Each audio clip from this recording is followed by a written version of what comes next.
राष्ट्रीय मीडिया महासंघ के राष्ट्रीय अध्यक्ष का ऐलान। पत्रकारों के ऊपर मुकदमा दर्ज करने से पहले कराई जाए एसपी स्तर के अधिकारी से जांच। राष्ट्रीय मीडिया महासंघ द्वारा अलीगढ़ के मुक्ताकाश मंच पर भव्य कार्यक्रम का आयोजन किया गया। कार्यक्रम की अध्यक्षता प्रेस क्लब के महामंत्री आरपी शर्मा के द्वारा की गई। तो वहीं कार्यक्रम के मुख्य अतिथि राष्ट्रीय मीडिया महासंघ के राष्ट्रीय अध्यक्ष डॉक्टर मनु सिंह तोमर रहे।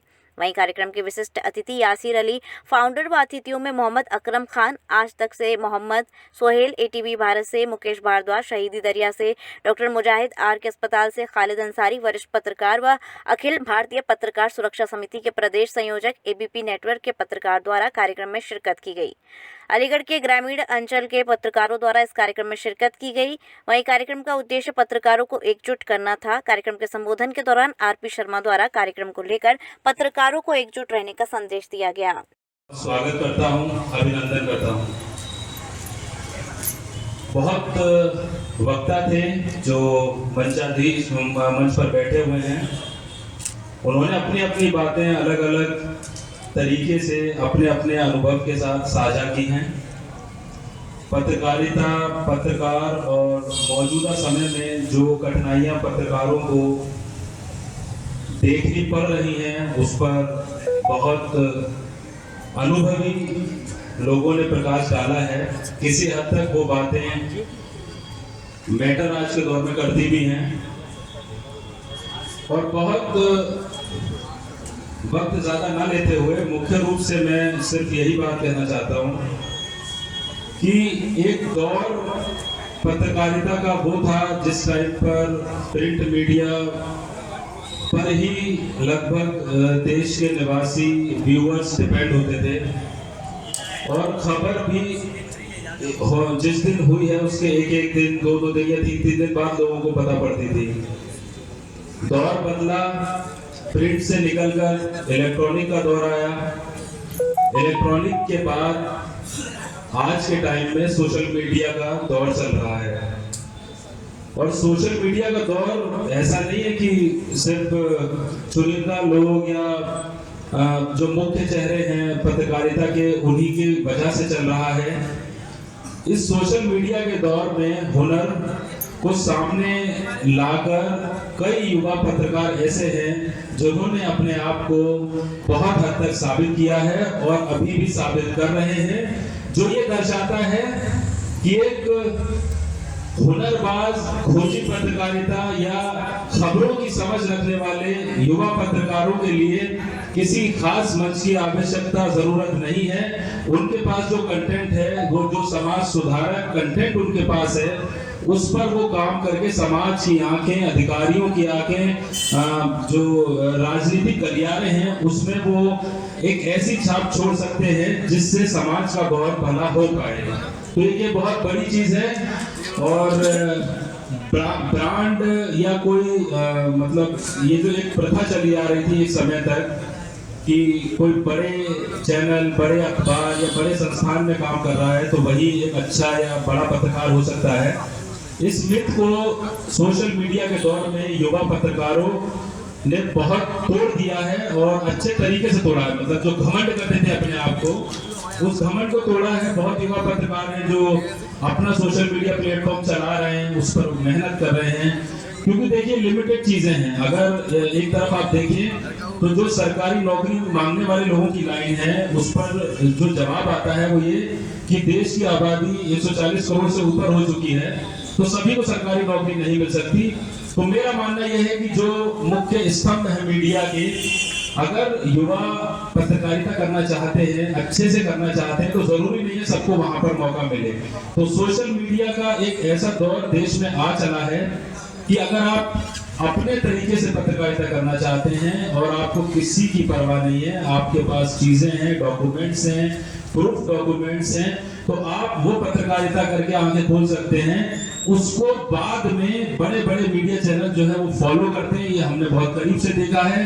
किसी शहर, किसी कस्बे के एक युवा पत्रकार ने अगर कोई खोजी पत्रकारिता की है और वो वायरल हो रही है, तो बड़े बड़े संस्थानों को मजबूर होना पड़ता है उस खबर को आगे लाकर फॉलो करने के लिए, बशर्ते उनका वो मन हो या ना हो, लेकिन चूंकि वो वायरल हो चुकी है तो इसलिए उसको फॉलो करना पड़ता है। और जो खतरा पत्रकारिता में है, जो चीज़ें हाल फिलहाल के दौर में हमने देखी हैं, छत्तीसगढ़ से लेकर देश के अलग अलग हिस्सों में बहुत सफ़र करना पड़ता है। आज के दौर में बहुत पत्रकार ऐसे हैं जो कई कई साल से जेलों में हैं, केस उन पर लगा दिए गए हैं, ट्रायल पर नहीं आ पा रहे हैं। और सरकार, देखिए, सरकार की जो जहाँ की जैसी सरकार है उसका अपना तरीका होता है, नहीं चाहती वो कि उसको कोई पत्रकार क्रिटिसाइज करे, भले ही आपके पास कितने प्रूफ हो। लेकिन जब सत्ताधारी दल अपने अपनी मर्जी चाहता है, हठधर्मिता दिखाता है, तो वो आपको किसी भी लेवल पर जाकर डिफेम कर सकता है और आपके साथ क्या क्या कर सकता है, इसके उदाहरण एक नहीं कई सारे हैं। वो छत्तीसगढ़ का रिसेंट है, जिसको पत्रकार को वहाँ के कॉन्ट्रैक्टर ने जिस तरीके से मारा, और मतलब दुस्साहस आप ये देखिए कि कानून का डर इस कदर क्या मतलब मर गया उसके अंदर से कि उसने उसको सेपरेट टैंक में दबाया, ऊपर से चिढ़वा दिया, मार दिया, और कोई उसको मतलब न तो डर है न किसी चीज़ की बात है। तो मेरा मानना ये है कि आप लोग पत्रकारिता करिए, लेकिन एक कड़वा सच कह रहा हूँ, मतलब शायद हो सकता है किसी को बुरा भी लगे, ये आपके पीछे आपका परिवार है, आपके अपने लोग हैं, आप उनके हितों को और उनकी ज़रूरतों को देखते हुए पत्रकारिता करिए।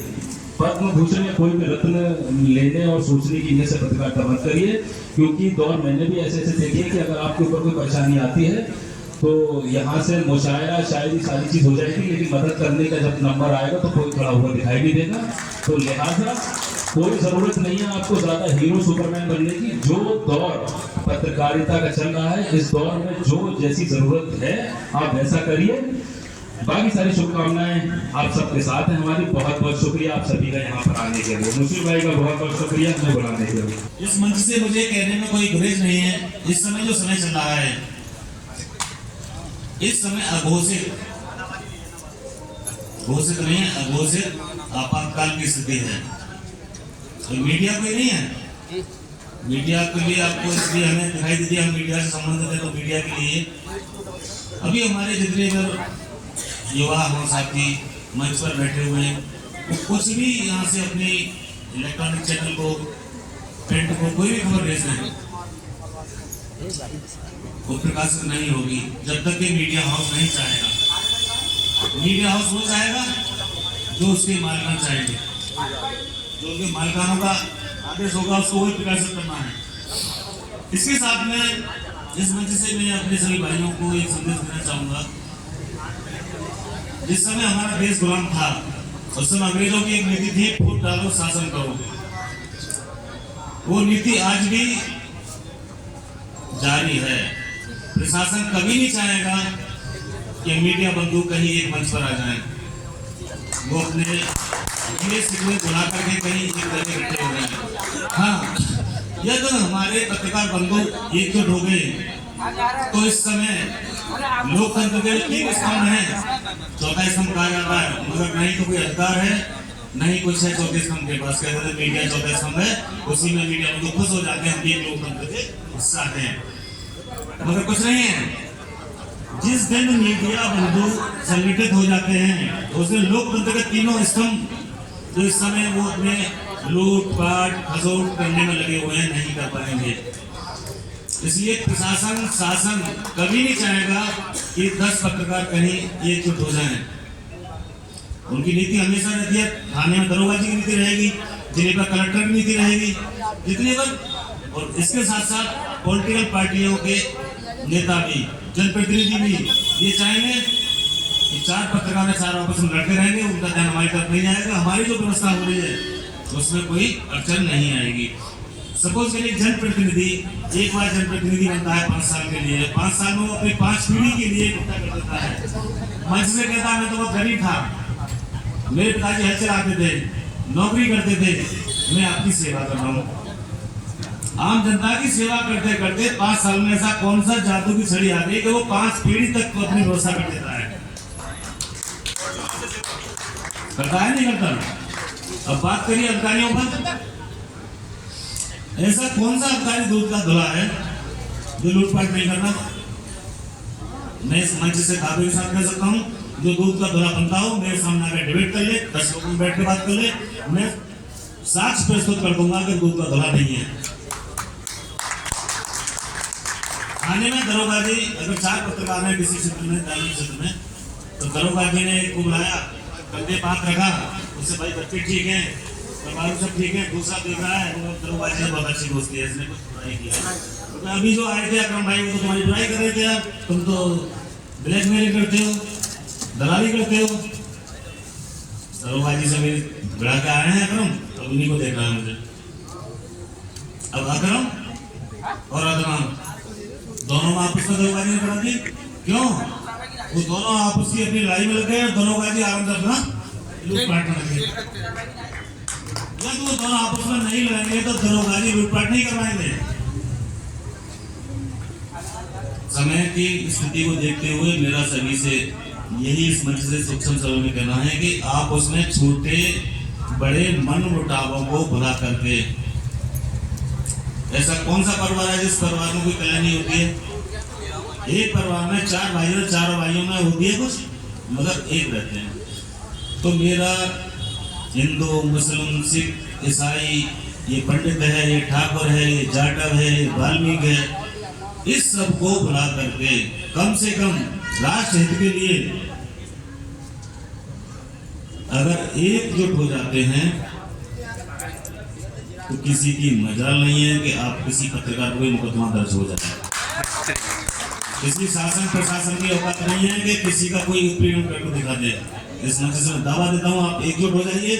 उसके बाद में अगर किसी के खिलाफ कोई सरकार हो, प्रशासन हो, अगर कोई कार्रवाई करके दिखा दे